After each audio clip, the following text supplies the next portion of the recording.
They say patience is power, and for 6 long years I mastered the art of invisibility, while my wife Rebecca and her social circle saw me as nothing but a failed entrepreneur. None of them realized they were all working for the very company I secretly built. That night, as I watched them mock my latest unemployment streak over expensive wine I had paid for, I knew their time was finally running out. I sat quietly at the edge of our designer sofa, nursing a glass of sparkling water, while the sound of laughter echoed through our modern penthouse apartment. Before we jump back in, tell us where you're tuning in from, and if this story touches you, make sure you're subscribed, because tomorrow I've saved something extra special for you. The city lights twinkled through the floor-to-ceiling windows, creating an almost theatrical backdrop for the scene unfolding before me. Rebecca, my wife of 5 years, was hosting another one of her infamous dinner parties, surrounded by her usual entourage of corporate executives. She sat there, perfectly poised in her crimson designer dress, the one I had secretly funded through one of my many private accounts. Her diamond bracelet caught the light as she gestured dramatically, launching into yet another story about her supposedly hopeless husband. Everything about her exuded success: the perfectly styled hair, the manicured nails, the air of someone who believed they had life figured out. The irony of it all almost made me smile. "James, darling," she called out, her voice dripping with false sweetness, "why don't you tell everyone about your latest entrepreneurial venture?"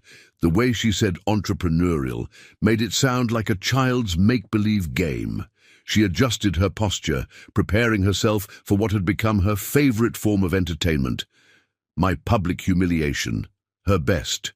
Friend Victoria, the current marketing director at Nexus Technologies, my company, leaned forward with practiced interest, her Chanel perfume heavy in the air.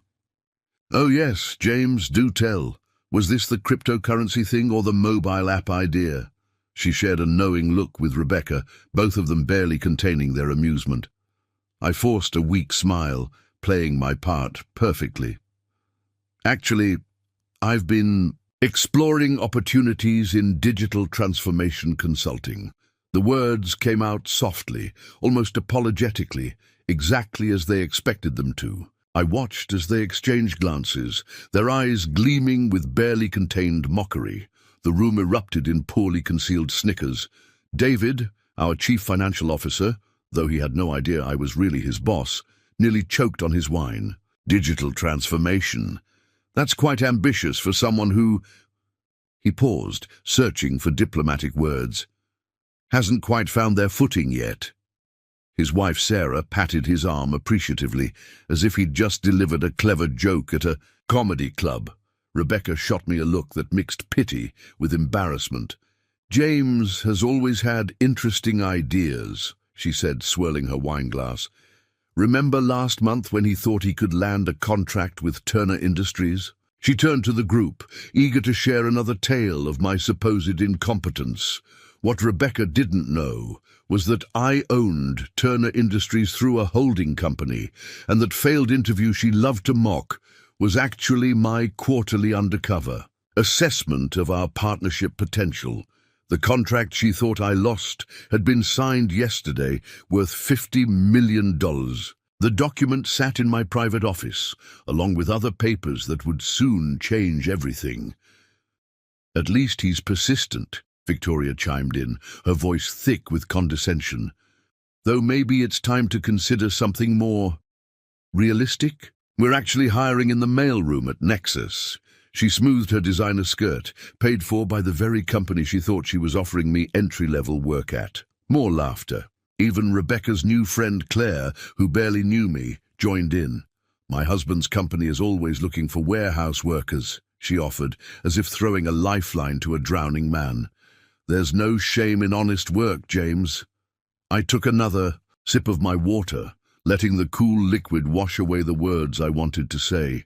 Through the corner of my eye, I caught Rebecca's slight headshake, the one she thought I didn't notice, the one that said, "I can't believe I married this." The same headshake she'd been giving for years, each time more dismissive than the last. The irony was delicious. Every person in this room worked for me. Every paycheck they bragged about, every bonus they flaunted, every corporate achievement they prided themselves on, it all came from the company I had built from nothing. Nexus Technologies, now valued at over $2 billion, was my creation, my empire, hidden behind layers of holding companies and careful corporate structuring. Tomorrow at exactly 9 a.m., their perfectly curated world would shatter. But for now, I sat, quietly, playing the role of the unsuccessful husband, the startup failure, the subject of their jokes. Let them laugh, I thought. In less than 24 hours, the same people who mockingly offered me entry-level positions would be reading their termination letters in my boardroom. "James," Rebecca called out again, "be a dear and open another bottle of the Bordeaux. It's the least you can do since we're all celebrating Victoria's promotion." She smiled at her friend, both of them sharing a knowing look, completely unaware that the promotion papers sitting on Victoria's desk would never be signed. If they only knew that promotion would never come. I stood up, heading to our wine cellar, my steps unhurried, measured. Behind me, their laughter continued, but all I could hear was the ticking clock, counting down to their reckoning. As I descended the stairs to the wine cellar, I allowed myself a small smile. Just a few more hours of playing the fool, and then everything would change. The wine cellar's soft lighting cast long shadows as I selected a bottle of 1982 Chateau Lafite Rothschild, a $5,000 wine Rebecca believed she'd purchased with her executive bonus. In reality, it was part of my private collection, each bottle carefully chosen to maintain our facade of her success. As I gripped the bottle's neck, memories of this morning's executive meeting flooded back. I had sat there, disguised as a maintenance worker, watching Victoria present her latest marketing strategy. The same Victoria who now sat upstairs mocking my career choices had completely butchered the presentation, proposing a campaign that would have cost Nexus Technologies millions in potential revenue. Yet she stood there, confident and arrogant, dismissing concerns from junior staff members with the same condescending tone she used with me. Making my way back upstairs, I caught the tail end of what must have been another joke at my expense. Rebecca's laughter, sharp and theatrical, cut through the air. "Oh God, you should have seen him at the investor meetup last week. He actually thought he could convince them to fund his revolutionary software platform." David, already on his fourth glass of wine, leaned forward eagerly. "Don't tell me another rejection." His words slightly slurred, but his mockery remained precise. "He didn't even make it past the reception desk," Rebecca continued, her eyes glinting with malicious amusement. The secretary took one look at his proposal and suggested he try the Small Business Administration instead. More laughter erupted. What they didn't know was that the investor meetup had been at one of my subsidiary companies. The receptionist, Sarah, was actually my head of investor relations, playing along with our carefully orchestrated charade. The rejection had been a cover for a $100 million acquisition deal I'd finalized that afternoon. "Here's the wine," I now said quietly, placing the bottle on the marble coffee table. Victoria immediately reached for it, examining the label with exaggerated expertise. "Oh, Rebecca, darling, this is exquisite," she cooed. "The 82 Lafite. You really know how to celebrate." She shot me a sideways glance. "Though I suppose when one of us has to be the breadwinner," Rebecca preened under the praise, "well, someone has to maintain our lifestyle. God knows James isn't going to do it with his endless string of failed ventures." She turned to me, her voice honey-sweet but laced with venom. "Sweetheart, why don't you tell everyone about your latest rejection email? The one from Phoenix Digital?" My stomach tightened, not from embarrassment, but from controlled anger. Phoenix Digital was another company I owned, and the rejection email had been crafted by my team to maintain my cover. I forced my face to flush. Preparing and narrating this story took us a lot of time. So if you are enjoying it, subscribe to our channel. It means a lot to us. Now back to the story. Playing the part of the humiliated husband perfectly. "I'd rather not discuss it," I mumbled, exactly as they expected me to. Claire, eager to join the feeding frenzy, jumped in. "You know, James, my 16-year-old nephew just started learning coding. Maybe he could give you some tips." The room dissolved into laughter again. I watched as Rebecca basked in the attention, her perfectly manicured hand resting on Victoria's arm as they shared another knowing look. These weekly dinner parties had become her stage, and I was her favorite prop, the unsuccessful husband she so nobly supported. "Remember when he tried to pitch to Anderson Corp last year?" David interjected, clearly enjoying himself. God, what a disaster that must have been. Rebecca's eyes lit up at the memory. "Oh, you don't know the half of it. He spent weeks preparing, bought a new suit and everything." She paused for dramatic effect. They didn't even let him finish his presentation. The CEO practically laughed him out of the building. The truth? I owned Anderson Corp through a shell company, and that meeting had been my quarterly review of the management team's treatment of potential partners. The CEO had been fired the next day for his unprofessional behavior, though the real reason never made it to the press. As the night wore on, the wine flowed freely, and their inhibitions lowered further. Each story became more elaborate, each laugh more cutting. I sat there playing my part, offering weak smiles and awkward silences, exactly when they expected them. "James," Rebecca called out again, her voice carrying that familiar note of public sympathy that barely masked her disdain. "Why don't you go check if we have any more of those chocolate truffles left? The ones I brought back from my Paris business trip." The Paris trip, another piece of carefully crafted fiction. The truffles, like everything else in our luxury apartment, had been purchased with my money through one of the many accounts Rebecca knew nothing about. As I stood to fetch them, Victoria's voice followed me to the kitchen. "Really, Rebecca, you're a saint for putting up with all this." "I don't know how you do it." I opened the kitchen cabinet, retrieving the gold-embossed box of truffles, my hands steady, despite the anger simmering beneath my calm exterior. In less than 12 hours, their perfectly constructed world would come crashing down. Let them have their laughs tonight. Tomorrow, the real show would begin. As I arranged the truffles on a crystal platter, another item Rebecca believed she'd purchased with her year-end bonus. My mind drifted back to the moment that set this entire plan in motion. 6 years ago, I wasn't just James the failure.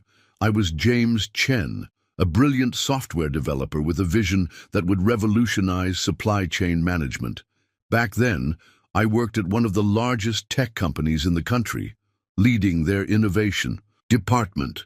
I had everything: respect, recognition, and a corner office with a view of the San Francisco Bay. But I also had something else, an idea that would change the industry forever.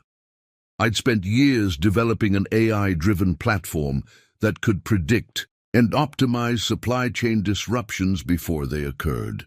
When I presented my idea to the board, they didn't just reject it, they tried to steal it. I discovered their plans to patent my technology under the company's name, cutting me out entirely. The betrayal was swift and brutal. Within weeks, I was forced out on trumped-up charges of corporate espionage, my reputation in tatters. That's when I learned my first real lesson about power. It's not about who you are. It's about who people think you are. I retreated to a small apartment in Oakland, living off my savings while I plotted my next move. The tech community had blacklisted me, believing the lies spread by my former employers. Every door seemed closed, except one. If they wanted to see me as a failure, I'd use that perception to my advantage. During those early days, I met Rebecca at a tech conference where I was working as a volunteer, playing the part of a struggling entrepreneur. She was there representing her company, radiating confidence and ambition. What caught my attention wasn't her beauty or her charm, it was the way she treated people she deemed beneath her.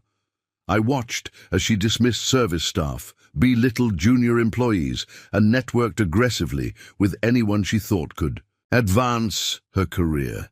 She was the perfect embodiment of the corporate culture I despised, yet she represented an unexpected opportunity. "You have potential," she told me on our third date, her voice dripping with condescension. "You just need someone to guide you." Little did she know I was already building Nexus Technologies through a complex web of shell companies and silent partnerships. The early days of Nexus were grueling.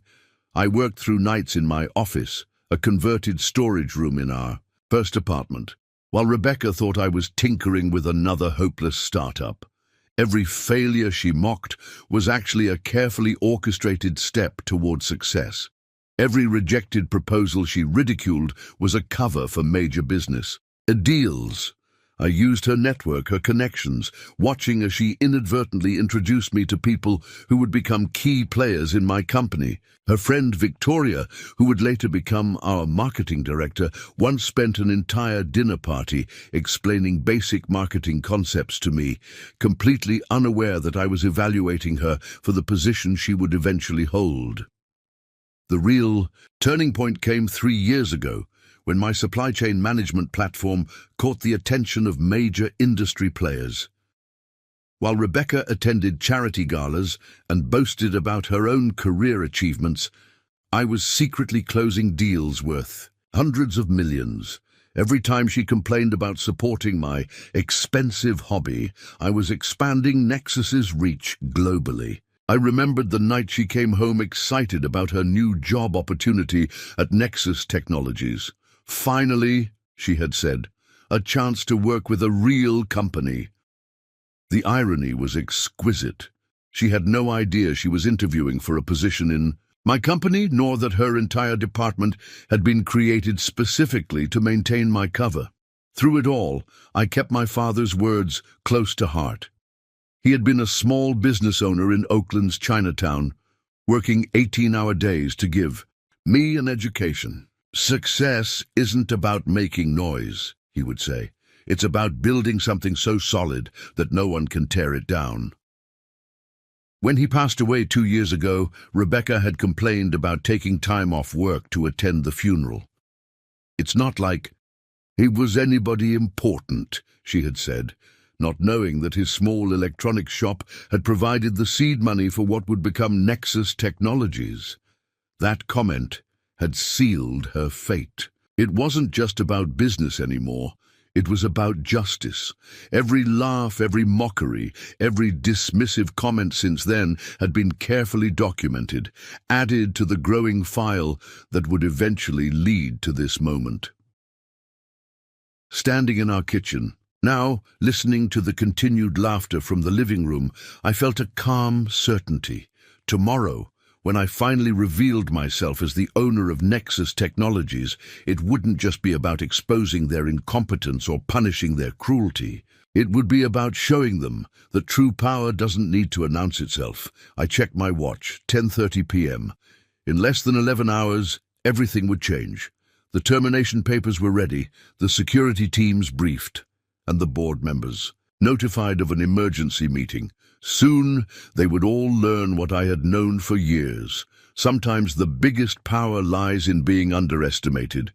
Picking up the truffle platter, I straightened my shoulders and prepared to return to my role as the disappointing husband for one last time. Tomorrow, they would learn the truth. But tonight, I would let them enjoy their final moments of perceived superiority. I returned to the living room with the truffle platter, where the atmosphere had grown even more toxic. The combination of expensive wine and unchecked arrogance had removed what little filter my wife and her friends typically maintained. Rebecca sat perched on the arm of Victoria's chair, both of them scrolling through something on Victoria's phone, occasionally bursting into poorly suppressed giggles. "Oh my God, look at this one!" Victoria exclaimed, turning her phone to show the others. "James's LinkedIn profile. Can we talk about these entrepreneurial achievements he's listed?" She cleared her throat dramatically, preparing to read aloud. My jaw tightened imperceptibly. The LinkedIn profile was entirely fabricated, of course, part of my carefully constructed facade. Every failed venture, every exaggerated claim was meticulously crafted to maintain my cover while I built Nexus Technologies from the shadows. Innovative problem solver with a track record of identifying market opportunities, Victoria read, her voice dripping with mockery. Market opportunities. The only opportunity he's identified is marrying someone successful enough to support his delusions. Rebecca preened at the backhanded compliment, running her fingers through her expensively highlighted hair. Sometimes I wonder if he actually believes his own hype.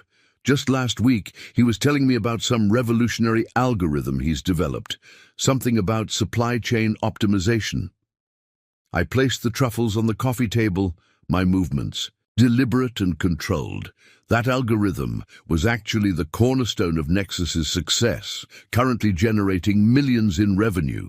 The patent papers sat in my private safe, along with documentation of every snide comment and dismissive gesture I'd endured over the years. David, now visibly drunk, grabbed a truffle and leaned forward conspiratorially. "You know what I heard? Someone from his old company told me he was fired for trying to steal proprietary technology. Can you imagine? He couldn't even do corporate espionage right." The room erupted in laughter, but I caught the flash of something darker in Rebecca's eyes. "Really?" she said, her interest piqued. "He told me he left voluntarily to pursue his own ventures." She turned to me, her smile sharp as a blade. "Care to explain the discrepancy, darling?" I shifted uncomfortably in my seat, playing my part perfectly. "It was a misunderstanding," I mumbled, knowing this would only fuel their amusement. "I wasn't." "Wrong! A misunderstanding!" Claire exclaimed, nearly spilling her wine. "That's what my teenage son says when he gets caught sneaking out. At least he has the excuse of being 17. Victoria leaned back, crossing her legs with practiced elegance. "You know, Rebecca, I've never asked. How did you two even meet? I mean, you're so—" She gestured vaguely at Rebecca's designer outfit and perfectly manicured appearance. "And he's so—" "It was at a tech conference," Rebecca supplied, her tone suggesting she was sharing a particularly amusing anecdote. "He was working as a volunteer, if you can believe it, handing out name badges and setting up chairs. What Rebecca didn't know, what none of them knew, was that I had specifically chosen that conference because I knew she would be there. I had already identified Nexus's future key players, and Rebecca's position at her previous company made her the perfect unwitting accomplice in my plan. I thought I could help him," Rebecca continued, her voice taking on a theatrical tone of martyrdom. "He seemed so earnest, so convinced he could be something. I suppose that's what I get for trying to save someone from themselves." David's wife, Sarah, who had been relatively quiet until now, chimed in. "It's not too late, you know, to start over. I mean, how long can you keep supporting someone who clearly isn't going to change?" I watched as Rebecca's expression shifted, something calculating entering her eyes. "Believe me," she said softly, "I've been thinking about that a lot lately." She shot me a look that was meant to wound. "There's only so long you can watch someone waste their potential before you have to admit they never had any to begin with." The room fell into a heavy silence, the kind that follows when a private thought has been voiced too publicly. I could feel their eyes on me, waiting for a reaction, expecting me to defend myself or slink away in shame. Instead, I checked my watch. 11:15 p.m. "I think I'll head up to bed," I said quietly, playing the part of the defeated husband one. Last time. Big day tomorrow. This earned another round of snickers. They assumed I was referring to yet another doomed job interview or pitiful startup attempt. Rebecca waved her hand dismissively. Yes, yes, your mysterious morning meeting. Try not to embarrass yourself too much this time. More laughter followed. Me, as I stood. As I climbed the stairs to our bedroom, I could hear Victoria's voice carrying from below. Seriously, Rebecca, you're a saint. I don't know how you do it. If my husband was such a... well, you know... I closed the bedroom door. Behind me, finally allowing myself a small smile. In less than 10 hours, they would all understand exactly how Rebecca did it, by unknowingly living off the success of the very man they mocked. I walked to the window, looking out over the city skyline that housed the headquarters of my empire. Tomorrow their laughter would stop. Tomorrow they would learn that every luxury they enjoyed, every promotion they celebrated, every achievement they claimed, had been orchestrated by the man they thought was a failure. But for now, I had one last night of preparation ahead of me. I pulled out my phone and sent a final text to Sarah, my trusted executive assistant. Everything ready for tomorrow? Her response came immediately. All set. Security briefed. Board members notified. Files prepared. Perfect. In the quiet sanctuary of my home office, disguised as my hobby room, where Rebecca thought I spent hours playing with worthless startup ideas, I began my final preparations. The space looked deliberately messy, scattered papers, outdated programming books, and a whiteboard filled with amateurish business plans. It was all part of the facade, a carefully constructed image of failed ambition. Behind the false wall panel, however, sat my real workstation. 3 high-resolution monitors sprung to life as I entered my security code, displaying real-time data from Nexus Technologies' global operations. I pulled up the files I'd been meticulously compiling for years, each one a nail in the coffin of their careers. First was Victoria's file. As marketing director, she'd been embezzling company funds for months, disguising personal expenses as marketing research. 5-star hotels, luxury spa weekends, even her designer wardrobe, all charged to the company under cleverly coded expense. Reports. The forensic accounting team had documented everything, building an airtight case for termination. Playing with your little projects again? Rebecca's voice floated up from downstairs, followed by more laughter. I smiled faintly as I pulled up her friend's personnel file. David's transgressions were even more serious. As CFO, he'd been manipulating quarterly reports, inflating numbers to secure larger bonuses. What he didn't know was that every fraudulent entry had been flagged, every deceptive calculation documented. The SEC would be particularly interested in some of his creative accounting practices. I opened my secure email and sent final confirmations to the security team.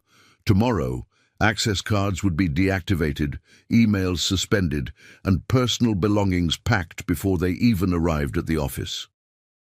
Everything had to be timed perfectly. Claire's husband, despite being newer to the company, had already managed to compromise himself. His attempts to sell company secrets to competitors had been monitored from day one. The evidence was damning. Recorded conversations, copied emails, documented meetings. His termination would be accompanied by legal action. A soft knock at the door made me quickly switch screens.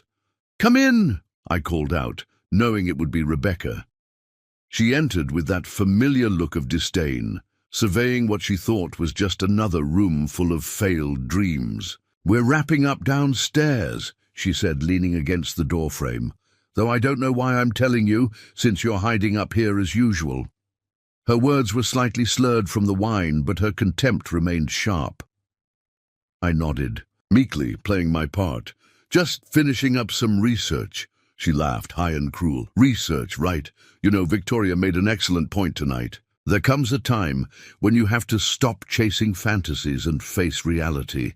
If she only knew the reality that awaited her tomorrow. Behind her, on my hidden monitors, I could see the final pieces falling into place. The board members had confirmed their attendance for tomorrow's emergency meeting. Security protocols were set. Legal teams were standing by. "Maybe you're right," I said softly, watching her eyes narrow in surprise. She hadn't expected agreement. "Well," she said, somehow managing to make the single word drip with condescension, "miracles do happen. Try not to stay up all night with your little projects. Some of us have real work tomorrow." As she closed the door, I turned back to my preparations. I pulled up the final set of documents, the ones that would hit closest to home. Rebecca's own involvement in company misconduct was well documented. Her unauthorized sharing of confidential information, her abuse of expense accounts, and her harassment of junior staff members, all of it carefully recorded. But the most damning evidence had nothing to do with work. I opened a folder containing surveillance photos, text messages, and hotel receipts. Rebecca's carefully hidden affair with a senior executive at a competing firm had been documented for months. Every secret meeting, every encrypted message, every lie she told about working late, all of it preserved in high-resolution detail. I checked the time, 12:30 a.m. In less than 9 hours, their world would implode. I began the final system checks, ensuring every piece of evidence was properly backed up and accessible. The security team confirmed their positions for tomorrow. Legal had prepared individual packets for each termination, complete with non-disclosure, agreements, and clear documentation of cause. One by one, I reviewed their personnel files one last time. Victoria Martinez, Marketing Director, terminated for financial misconduct and misappropriation of company funds. David Thompson, CFO, terminated for securities fraud and falsification of financial records. Claire's husband, Michael Roberts, VP of Operations, terminated for corporate espionage and breach of contract. Rebecca Chen, Director of Client Relations, terminated for breach of confidentiality and ethical violations. Each termination had been carefully crafted to be both legally unassailable and professionally devastating. They wouldn't just lose their jobs, they would become unhirable in their fields. I sent one final email to my executive assistant: initiate Protocol Alpha at 8:45 a.m. No exceptions, no delays. Her response was immediate. Understood. All teams in position. Standing up from my desk, I took one last look at the evidence of their arrogance and cruelty. Years of mockery, condescension, and betrayal had led to this moment. Tomorrow, they would learn that the man they ridiculed had been watching, waiting, and building their downfall brick by brick. I shut down the hidden system and closed the false panel. Looking around at the deliberately messy hobby room, I allowed myself a moment of appreciation for the role I'd played. The scattered papers, the amateurish diagrams, the outdated technology, all of it had served its purpose perfectly. Tomorrow, the mask would finally come off, but tonight I had one last part to play. The defeated husband going to bed with another failure hanging over his head. If only they knew what kind of success awaited them in the morning. As I lay in bed beside Rebecca, listening to her steady breathing, I thought about how this would be the last night of our charade. She had come to bed without a word, turning her back to me, her usual way of showing disapproval. The designer, silk pajamas she wore, like everything else, had been bought with my money, though she believed they were the fruits of her own success. The digital clock on the nightstand showed 1:45 a.m. Sleep wouldn't come easily tonight, but that was fine. I had spent countless nights like this over the past 6 years, lying awake, playing every angle, building my empire from the shadows while maintaining the facade of mediocrity. My phone buzzed softly. Another update from Sarah, my executive assistant. Final security briefing complete. All teams in position for tomorrow. Lockdown protocols ready. I responded with a simple "confirmed" before deleting the exchange, a habit born from years of careful deception. Rebecca stirred beside me, murmuring something in her sleep. Even unconscious, she managed to sound condescending. The dinner party's events played through my mind, each mockery, each snide comment adding fuel to tomorrow's fire. But it was her final words of the evening that truly crystallized everything. I had overheard her in the kitchen, speaking to Victoria in what she thought was a private moment. "I've already talked to Andrew," she had said, referring to her divorce attorney. "He says with James's track record of failure, I could easily get everything. After all, what judge would believe he contributed anything to our lifestyle?" Victoria's response had been equally cruel. "Finally, honestly, Rebecca, you've wasted enough time on him. Though I have to admit, watching him fumble through life has been entertaining." "I'm filing the papers next week," Rebecca had continued, unaware that her every word was being recorded by the hidden security systems I had installed throughout the house. "I've already moved most of my money to a private account. Not that James would notice. He's too busy with his pathetic attempts at entrepreneurship." The irony was almost poetic. The private account she had mentioned was actually one of my shell companies, designed specifically to track her financial maneuvers. Every dollar she thought she was hiding was actually being monitored, documented, and added to the evidence that would be presented tomorrow. I turned to look at her sleeping form, remembering the day we met. Back then, I had seen her ambition as an asset, her social climbing as a tool I could use. I never expected to feel anything real for her, but somewhere along the way, I had hoped she might prove to be more than just a means to an end. That hope had died the day of my father's funeral, while I grieved the man who had sacrificed everything to give me an education. Rebecca had complained about missing an important networking event. "It's not like your father was anyone important," she had said, checking her makeup in the rear-view mirror.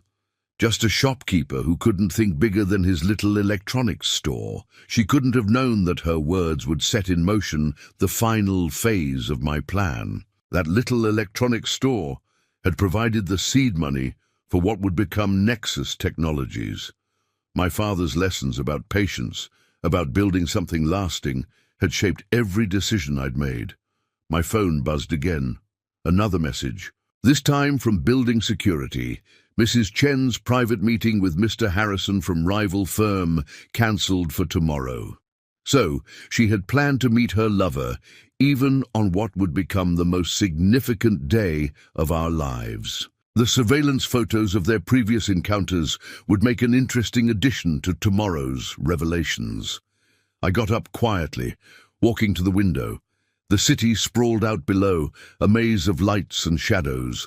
Somewhere out there, Victoria, David, and the others were sleeping peacefully, unaware that their comfortable lives were about to implode. Their careers, their reputations, their carefully constructed facades, all of it would crumble in a matter of hours. Checking my watch again, 2:30 a.m., I moved to the ensuite bathroom, splashing cold water on my face. The man in the mirror looked tired, but his eyes held a steely determination. For years, I had maintained the image of a defeated dreamer, absorbing their ridicule with seemingly endless patience. That patience had run out. I returned to the bedroom, where Rebecca had shifted in her sleep, her expensive silk pajamas twisted around her. The same pajamas she had bought to celebrate her promotion, a promotion I had deliberately delayed to maintain our charade. Tomorrow she would learn the truth about every aspect of her life, her job, her marriage, her lover, her future. The final pieces were in place. The board members had been quietly briefed, the security teams positioned, and the evidence compiled. In just a few hours, the carefully constructed world of Rebecca and her friends would shatter, revealing the truth they had been too arrogant to see. I lay back down, my mind racing through the sequence of events to come. By this time tomorrow, everything would be different. The man they had mocked, belittled, and underestimated would be revealed as the architect of their downfall. As I finally drifted towards sleep, Rebecca's words from earlier echoed in my mind. Some of us have real work tomorrow. She had no idea just how real tomorrow's work would be. The time for hiding, for playing the fool, was almost over. The countdown to their reckoning had begun. The morning dawned crisp and clear, perfect for what was about to unfold. I woke at precisely 5:30 a.m. long before Rebecca would stir. In the walk-in closet, hidden behind my deliberately modest collection of off-the-rack suits, I retrieved the custom-tailored Tom Ford suit I'd been saving for this day. Dark navy, impeccably cut, the armor of a CEO, not the costume of a failure. Rebecca was still asleep when I emerged from the bathroom, fully dressed and groomed. I allowed myself a moment to study her sleeping form, mentally preparing for the shock that would soon replace her usual smug expression. The diamond tennis bracelet she wore to bed, another gift she attributed to her own success, caught the early morning light. "Going somewhere?" Her groggy voice startled me.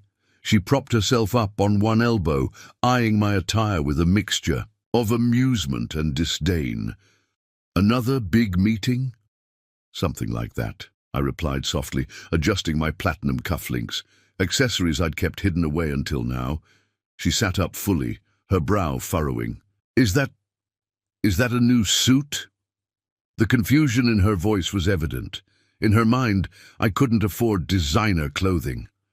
"I've had it for a while," I said truthfully, "just waiting for the right moment." Rebecca's laugh was sharp, cutting through the morning quiet. "The right moment? James, it's barely 6 a.m. What could possibly be so important that you're dressed like—" She gestured vaguely at my appearance. "This? You'll find out soon enough," I replied, checking my phone. Sarah had already sent the morning briefing. "All systems go, security in position, board members arriving early as requested." "Whatever," Rebecca sighed, reaching for her own phone. "Just try not to embarrass yourself too badly.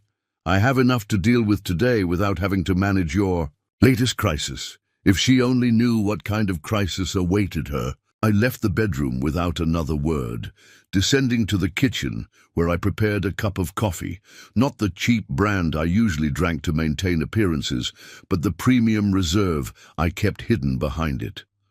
At 6:30 a.m. sharp, my private driver pulled up outside our building. Not the Uber Rebecca assumed I used, but James, my longtime employee who had played along with the charade for years. The sleek black Mercedes S-Class waited discreetly in the private garage, a far cry from the rideshare vehicles I normally pretended to take. "Good morning, Mr. Chen," James said professionally as I settled into the back seat. "Everything is prepared at the office." The drive to Nexus Technologies headquarters was quiet, giving me time to review the morning's carefully orchestrated sequence of events. Security teams were already in place, access cards had been selectively deactivated, and the board members were gathering in the private conference room on the top floor. We pulled into the private underground parking garage, level Rebecca and her friends didn't even know existed. Sarah was waiting by the private elevator, tablet in hand, her usual efficient self. "Good morning, sir," she said, falling into step beside me. Victoria arrived early, as expected. She's in her office preparing for what she thinks is her promotion. "Announcement." I nodded, a faint smile playing at my lips. "And the others?" David just pulled in, looking rather hungover from last night. "Claire's husband is already in his office, and we've confirmed Rebecca has just left your apartment." The private elevator whisked us to the executive floor. Through the glass walls, I could see Victoria in her office, practically preening as she prepared for her imaginary promotion. She had already sent out subtle hints to her team about her upcoming advancement. "Security teams are in position," Sarah continued as we walked. HR has the termination packets ready and legal is standing by. The board members are waiting in the main conference room. I checked my watch. 7:45 a.m. Right on schedule. Sir. Sarah hesitated for a moment. Rebecca just texted Victoria about meeting for coffee before work. Should we let them? I replied. It's fitting they should have one last moment of perceived triumph before everything changes. I spent the next hour in my private office, a space none of them knew existed, reviewing the final documentation.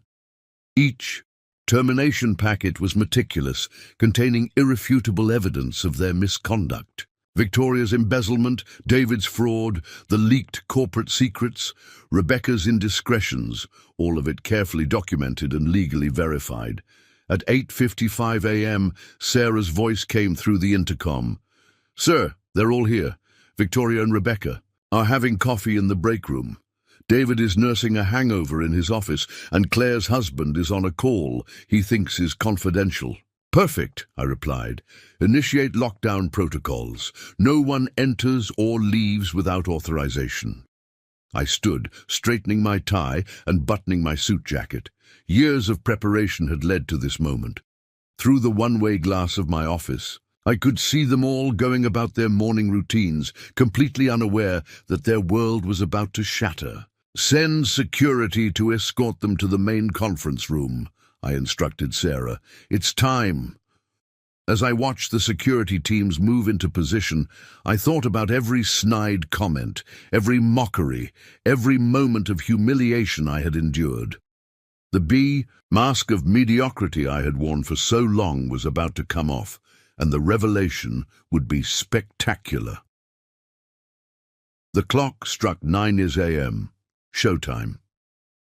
The main conference room at Nexus Technologies was an impressive space with floor-to-ceiling windows, offering a panoramic view of the city skyline. Now at 9:05 a.m., it was about to become the stage for their downfall. Through the one-way glass of my private observation room, I watched as security teams professionally but firmly escorted my soon-to-be former executives inside. Victoria entered. First, her initial confidence faltering as she noticed the security detail. Her designer heels clicked against the marble floor, the sound sharp and nervous. What's going on? I have a team meeting scheduled. Rebecca followed, her face flushed with anger at being manhandled by security. Do you know who I am? I demand to speak to whoever's in charge of this ridiculous situation. David stumbled in, looking worse for wear, his hungover state making him more disheveled than usual. Claire's husband, Michael, brought up the rear, already sweating through his expensive shirt. They all took seats around the massive conference table, exchanging confused and increasingly worried glances. This is outrageous, Victoria announced to the room. I'm supposed to be in a promotion meeting right now. Where is HR? Where is the board? Sarah entered silently, distributing sealed folders in front of each of them. Her face remained professionally neutral, though I knew she'd been looking forward to this moment almost as much as I had. What's this? David asked, reaching for his folder with trembling hands. Before anyone could open them, the door opened one final time. I stepped into the room. The silence was immediate and absolute. 4 pairs of eyes widened in recognition and disbelief. Rebecca's mouth fell open, her perfectly applied lipstick suddenly looking garish against her rapidly paling face. Good morning, I said calmly, moving to stand at the head of the table. Please don't open those folders just yet. We have a few matters to discuss first. James? Rebecca's voice cracked. What is this? What are you doing here? I smiled, not the meek smile they were used to, but the confident expression of a CEO about to clean house. I'm exactly where I belong, Rebecca. In my company, addressing my employees. Well, soon-to-be former employees. Victoria let out a sharp laugh, though it held a note of hysteria. Your company? This is insane. You can't possibly. Nexus Technologies, I cut her off smoothly, was founded by me 6 years ago. Every division, every project, every success you've claimed as your own was orchestrated by me. While you were all busy mocking my supposed failures, I was building this empire from the shadows. I pressed a button on the remote in my hand, and the wall behind me came to life with multiple screens. Each displayed damning evidence of their individual misdeeds. Victoria Martinez, I began, watching her face drain of color as spreadsheets detailed her embezzlement appeared on screen. Over the past 2 years, you've stolen approximately $847,000 through falsified marketing expenses. Those spa weekends and designer shopping sprees weren't as well hidden as you thought. She opened her mouth to protest, but I was already moving on. David Thompson, creative accounting is one thing, but outright fraud. The SEC will be particularly interested in how you've been manipulating our quarterly reports. David slumped in his chair, his hangover forgotten in the face of his career's implosion. Michael Roberts, I turned to Claire's husband, who was now openly sweating. Selling corporate secrets to our competitors. Did you really think our security systems wouldn't catch those late-night emails, those encrypted messages? Finally, I turned to Rebecca, who sat rigid in her chair, her knuckles white against the armrests. And you, Rebecca, where should I begin? The unauthorized sharing of confidential information, the abuse of company resources, or perhaps we should discuss your afternoon meetings with Thomas Harrison from our biggest competitor. The blood drained from her face.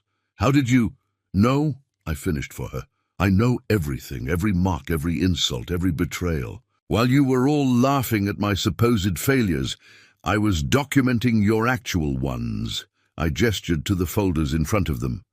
Inside these packets, you'll find your termination papers, along with comprehensive evidence of your misconduct. You're all being terminated for cause, effective immediately.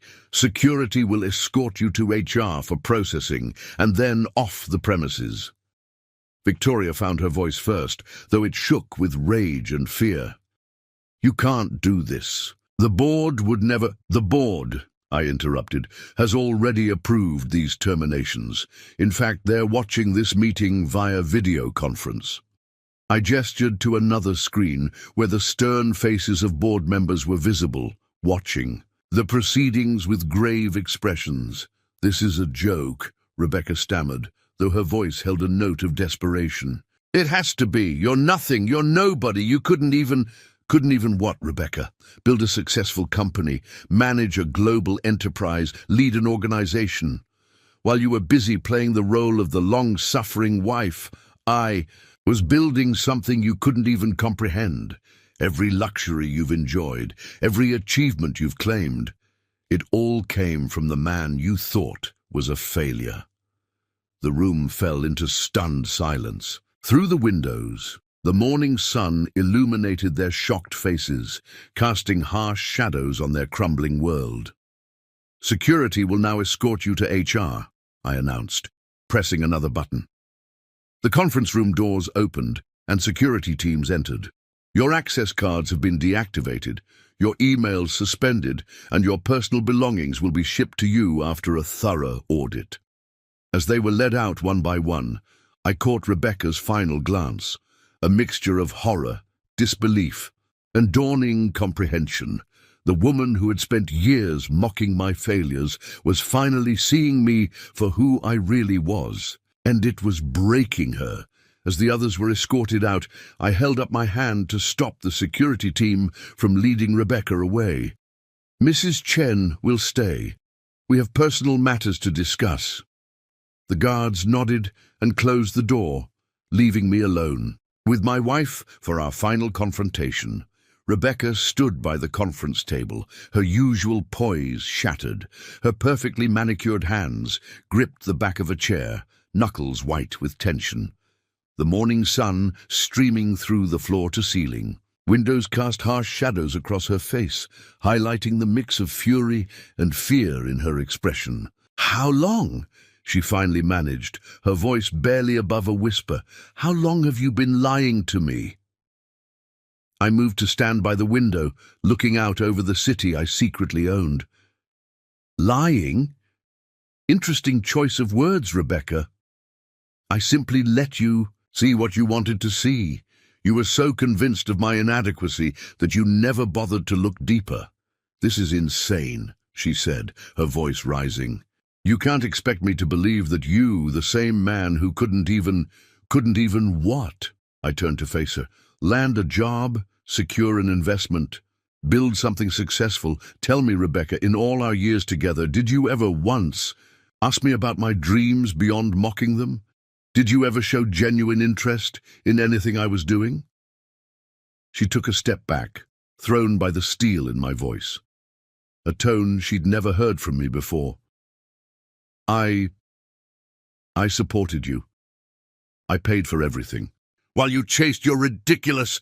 You paid for nothing, I cut her off sharply. Every dollar you spent, every luxury you flaunted, every achievement you claimed, it all came from me.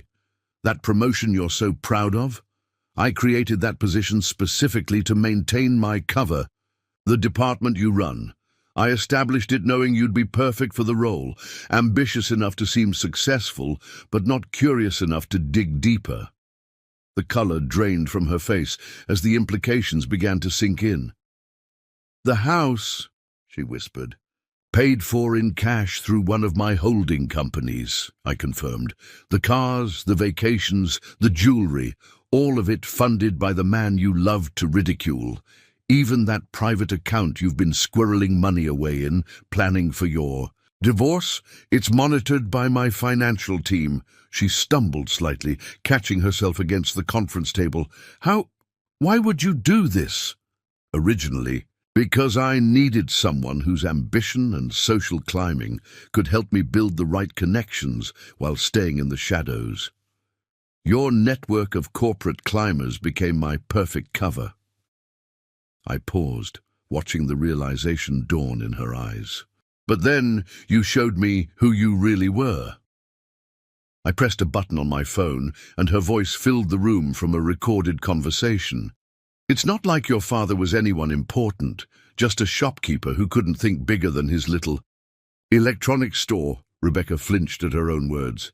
James, that little electronics store provided the seed money for what became Nexus Technologies, I continued, my voice cold. While you were mocking my father's funeral, you were standing in a building his sacrifice helped build. That was the day I knew this marriage would end exactly like this. Tears began to well in her eyes, but I knew they weren't tears of remorse. They were tears of humiliation and rage. So all of this was just revenge? You married me just to, what, teach me a lesson? No, Rebecca. I married you because I saw an opportunity. You were so perfect, ambitious, social, completely self-absorbed. You never questioned where the money really came from because you were too busy taking credit for it. Your friends never looked deeper because they were too busy following your lead. I walked to the conference table and opened a new folder, spreading out papers across its polished surface. But let's talk about your own misconduct. The confidential information you've been sharing with Thomas Harrison, for instance. She froze. What? Your lover? I clarified, watching her face pale further. Did you really think those hotel meetings were secret? That those encrypted messages were secure? I knew about every rendezvous, every conversation, every plan you made. You had me followed? Her voice shook with indignation. I had everyone followed. It's my company, Rebecca. Nothing happens here without my knowledge. I gestured to the papers on the table. These are divorce papers. You'll find the terms quite clear. You leave with nothing except what you brought into the marriage, which, as we both know, was nothing. You can't do this, she whispered, but there was no conviction in her voice. I'll fight it. I'll tell everyone. Tell them what? I asked calmly. That your unemployed husband turns out to be the CEO of a global technology company. That while you were mocking his failures, he was building an empire. That every luxury you claimed credit for was actually provided by the man you belittled. Go ahead. I'm sure it will make fascinating headlines." She slumped into a chair, her carefully constructed world crumbling around her. "Why now? Why reveal all this today? Because the time for hiding is over. Nexus Technologies is about to go public, and I'm done playing the role of the failing husband. You and your friends served your purpose, providing the perfect cover, while I built something lasting, but now I straighten my tie. Now it's time for the truth." Security knocked on the door, right on schedule. "Mr. Chen, the press is waiting in the main lobby for the announcement." "Thank you," I replied, gathering my papers. Mrs. Chen was just leaving. I turned to Rebecca one last time. "Security will escort you out. Your personal belongings will be sent to your sister's house. Yes, I know that's where you've been planning to stay after filing for divorce. The irony is rather poetic, don't you think?" As she was led away, I caught my reflection in the window. No longer the meek, unsuccessful husband, but the CEO I had always been. It was time to show the world who James Chen really was. The press conference was a carefully orchestrated revelation. Standing at the podium in the main lobby of Nexus Technologies, I faced a sea of cameras and bewildered faces. The story had already begun spreading through the building like wildfire. The supposedly unsuccessful husband of Rebecca Chen was actually the founder and CEO.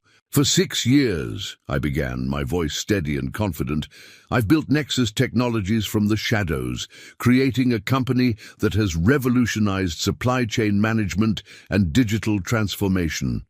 Today, as we prepare for our public offering, it's time to step into the light." Reporters' hands shot up immediately, questions flying from all directions. The story was irresistible, a secret billionaire who had masqueraded as a failure while building a tech empire.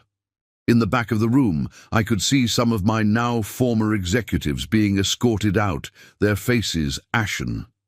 "Mr. Chen, is it true that your own wife didn't know you owned the company?" "Yes," I replied simply. "Very few people knew my true identity. It was a strategic decision that allowed me to build Nexus without the distractions of public attention." Victoria was the last to leave, her designer handbag clutched to her chest like a shield. Our eyes met briefly across the lobby. The woman, who had offered me an entry-level mailroom position just yesterday, now understood the full magnitude of her mistake. "Can you comment on the executive changes announced this morning?" "Nexus Technologies is entering a new phase," I answered diplomatically. "As we prepare for our IPO, we're making necessary leadership adjustments to ensure the company's continued success." Sarah appeared at my side, tablet in hand. "Sir, the board would like to meet with you after the press conference, and the SEC representatives have arrived to discuss the IPO timeline." I nodded, scanning the room one final time. The employees gathered around the edges watched with a mixture of awe and disbelief. Many of them had seen me in the building before, assuming I was just another unsuccessful job applicant or low-level contractor. "One last question," called out a reporter from the Financial Times. "What made you decide to maintain this deception for so long?" I paused, considering my words carefully. Success isn't always about who shouts the loudest. Sometimes the most powerful position is the one nobody sees coming. As the press conference concluded, I made my way back to my office, no longer hidden, but now prominently located on the top floor. The nameplate on the door read, "James Chen, CEO," in elegant brushed steel. Inside, the views of the city seemed different somehow, clearer now that I no longer had to hide who I was. Sarah followed me in, closing the door behind her. "The termination proceedings are complete. All access has been revoked, and their personal items are being packed under supervision." And Rebecca? She tried to access her private account before leaving. When she realized it had been frozen, Sarah paused, a slight smile playing at her lips. She didn't take it well. I nodded, turning to look out over the city. Below, I could see David being escorted to his car, his hungover swagger replaced by defeated slouch. Victoria was already gone, probably calling every contact in her network, only to find that her reputation was already in tatters. "Sir," Sarah hesitated, "there's something else. Rebecca's friend Claire is in the lobby, demanding to speak with you. She claims she had no idea about her husband's corporate espionage." "Of course she didn't," I replied. "She was too busy offering me warehouse jobs to notice her husband was selling company secrets. The morning's events had sent shockwaves through the corporate world. My phone was flooded with messages from business leaders, investors, and media outlets, all wanting to know more about the secret billionaire who had hidden in plain sight. "The board is waiting," Sarah reminded me gently. I straightened my tie, ready to face the next challenge. The masks were off now, and there was work to be done. As I headed to the boardroom, employees stopped to stare, finally seeing me for who I really was. The whispers followed me down the corridor, not of mockery this time, but of respect tinged with fear. The immediate aftermath of my revelation was exactly as I had planned: swift, complete, and irreversible. The people who had spent years underestimating me now understood their mistake, but it was too late. I had built something they couldn't touch, couldn't diminish, couldn't mock, and this was just the beginning. 6 months had passed since the morning that shook Nexus Technologies to its core. The company's IPO had been an unprecedented success, with stock prices soaring beyond even the most optimistic projections.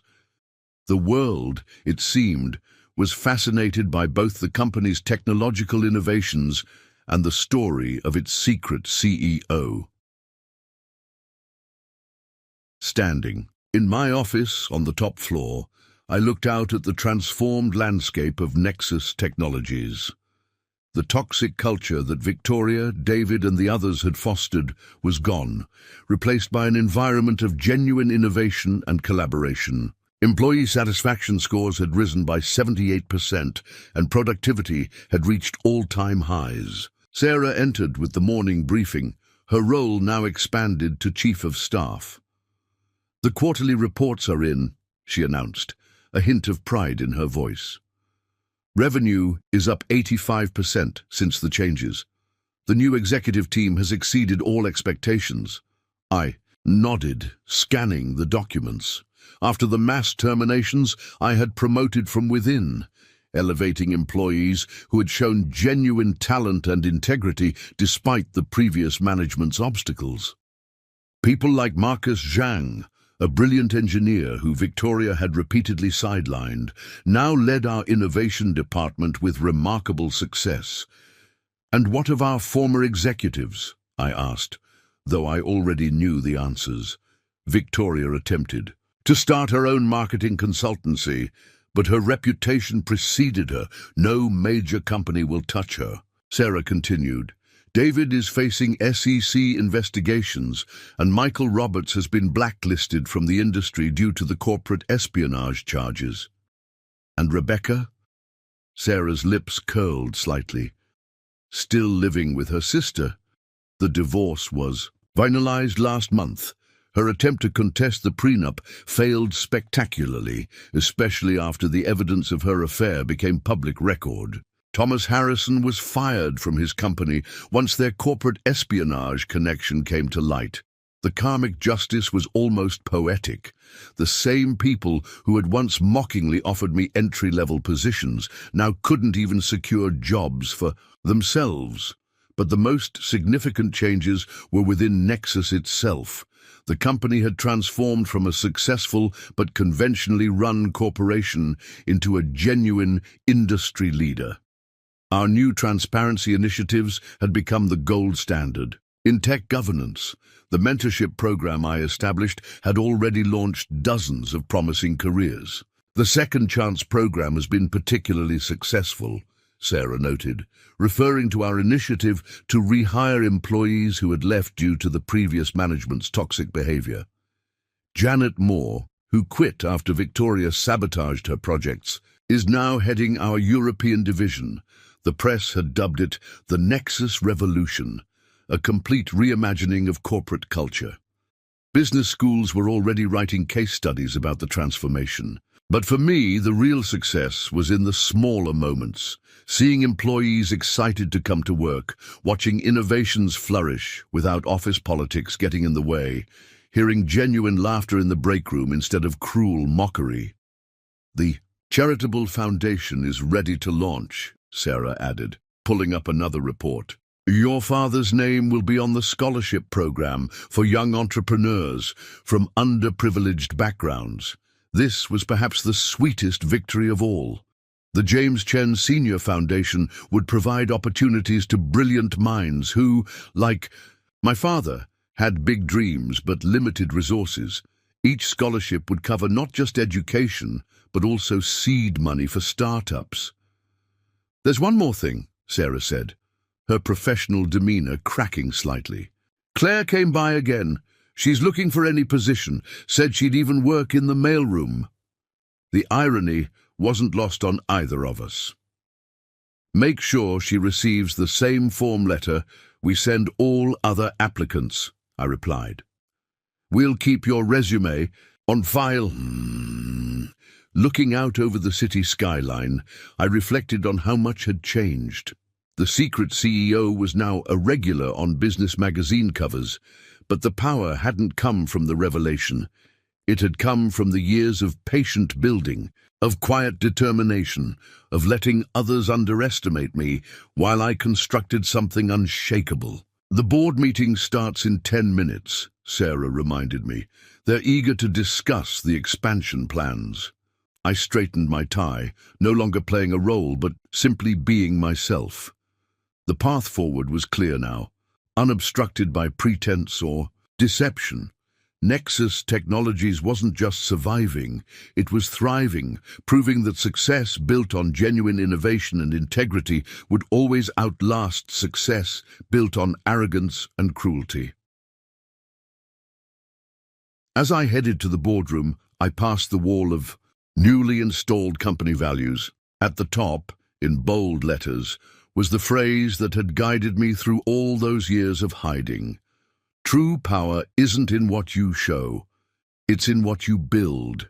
The long-term impact of that revealing morning had exceeded even my expectations. It wasn't just about personal vindication anymore.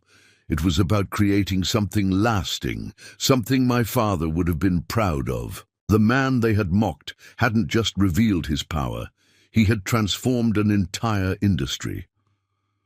1 year after the revelation that changed everything, I stood in the renovated lobby of Nexus Technologies, preparing to unveil our latest innovation. The company had not just survived the upheaval, it had flourished beyond all expectations, but more importantly, it had become the kind of company my father would have admired, one built on integrity, innovation, and genuine value. As I adjusted my tie before the presentation, I caught my reflection in the glass. No longer playing a role, no longer hiding behind a carefully constructed facade. The lessons of the past year had crystallized into something profound, something worth sharing with the world. Sarah approached with the final presentation notes, but her usual professional demeanor softened. "Have you seen this morning's Wall Street Journal?" she asked, handing me the paper.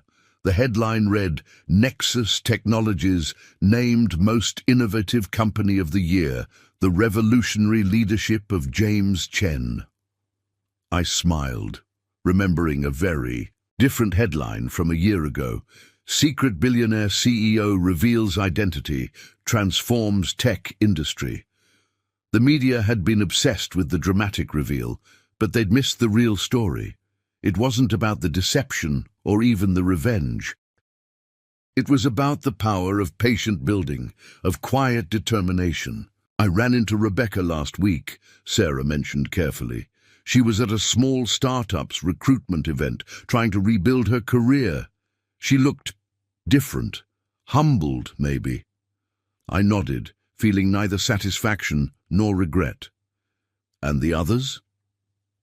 "Victoria's. Consulting business failed within months. David's legal troubles continue. Michael Roberts is working entry-level IT support in another state. Sarah paused. They all tried to sell their stories to the media, but no one's interested anymore. The world has moved on. And so had I.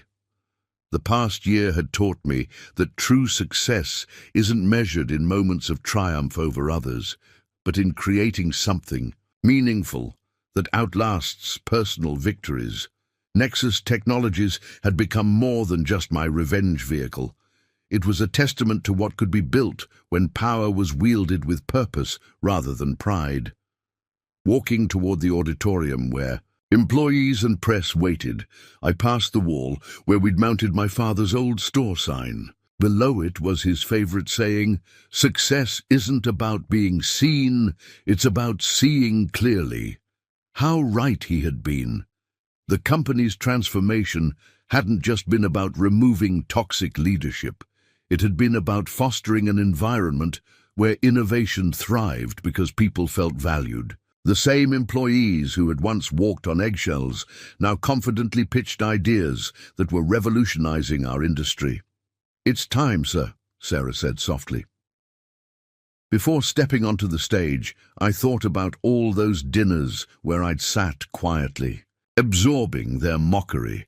The patience that they had mistaken for weakness had been my greatest strength.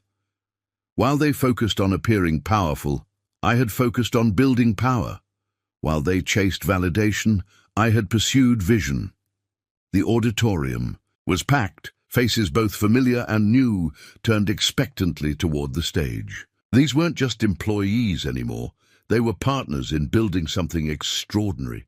The culture of fear and manipulation that Rebecca and her friends had fostered was gone, replaced by genuine collaboration and innovation. Success, I began my speech, isn't about who you appear to be. It's about who you truly are and what you choose to build. The words carried the weight of experience, of lessons learned through years of careful planning and patient execution. Looking out over the crowd, I saw the truth that Rebecca and her friends had never understood.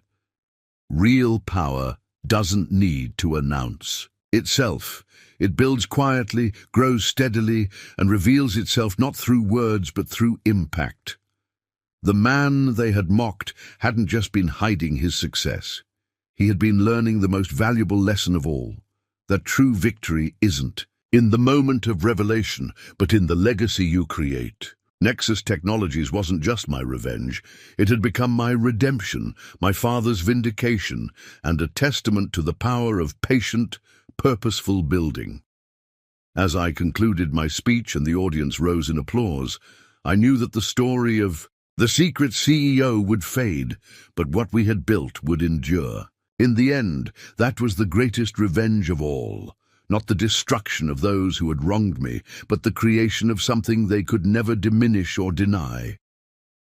The power had never been in the secret I kept, but in the truth I had always known. Success built on integrity, however quiet, will always outlast success built on arrogance, however loud. Up next, you've got 2 more standout stories right on your screen. If this one hit the mark, you won't want to pass these up. Just click and check them out. And don't forget to subscribe and turn on the notification bell so you don't miss any upload from us.